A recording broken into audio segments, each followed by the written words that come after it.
Hello. Now, if you already have an ASP.NET MVC project, we'll see how you can create that MVC project and move it to Azure Web App. Before we do that, I just want to take you to the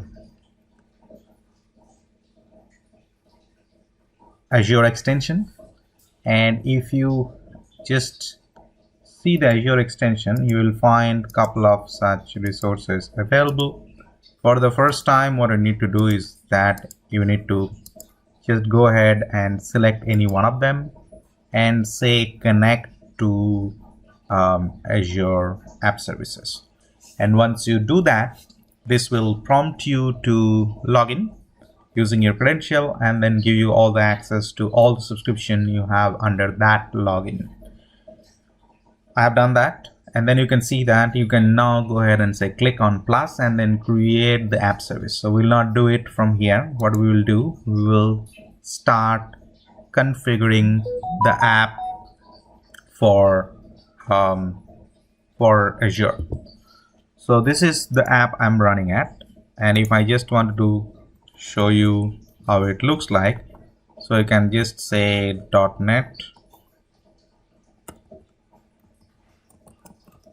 run, and this one gonna run in my browser under this URL. So let me go ahead and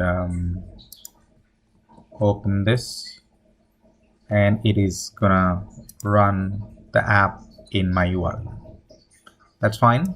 I'm gonna just upload this application to Azure, and to upload that, what I need to do, we just need to finish this execution,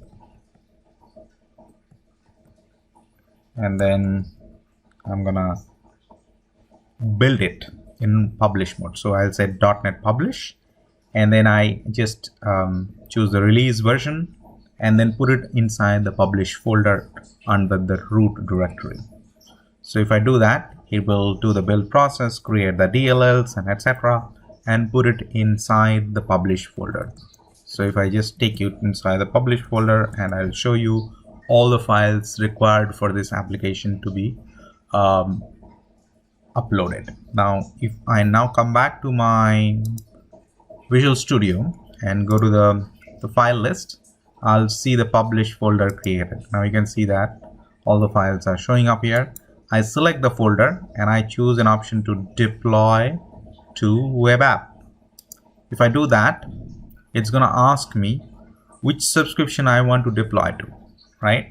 Because I am already logged in through this Visual Studio Code, I get to see all the subscription. If I don't, then it will first ask me to log in.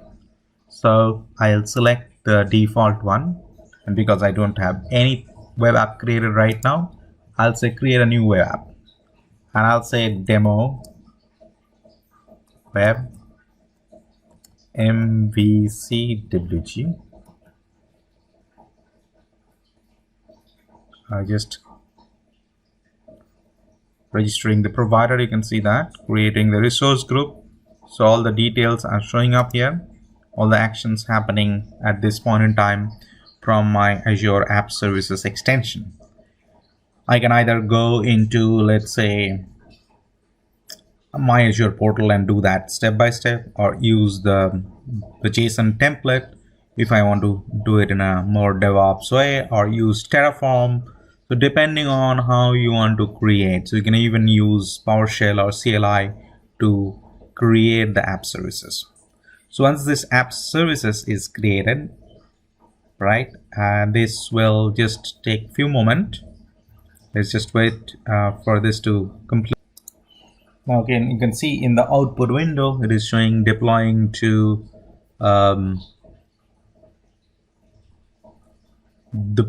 the web app I have created, right? And then it is doing the zip, moving those application into my app services, and then uploading them to the actual location. Now once this deployment is successful, it will show you that deployment is successful, right? And then I'm gonna see the URL, so I can just click over here and say browse the website. So if I say that, this will go ahead and hit the public URL. You can say demo web MVC WG, that's the name I have given, .azurewebsites.net, and then it is now in Azure. Just for the confirmation purpose, what I am gonna do now, I'm gonna go to portal.azure.com and log in using the same credential, go into the same subscription I have created, and let me see if I have that created in my subscription under the app services. So I'll choose the app services, and you will see that demo web MVC WG is created inside my app services. And you will see that the resource group has been given a name, right? You can see that this is the name of the resource group. And you have seen while I was doing that, I did not have much of an option. So if you need to really create things as per the plan based on what you have in your mind, for example, which pricing tier you want to select, which app services runtime you want to do, and all this stuff you want to do, you can always do that from the portal. And that's the recommended way, either to do via portal or use the JSON template, right? But I just wanted to show you how easy it is to use the Visual Studio Code, which is free tool, and then deploy the already created MVC application just by clicking few buttons and using our Azure extension. So thank you very much and have a wonderful day.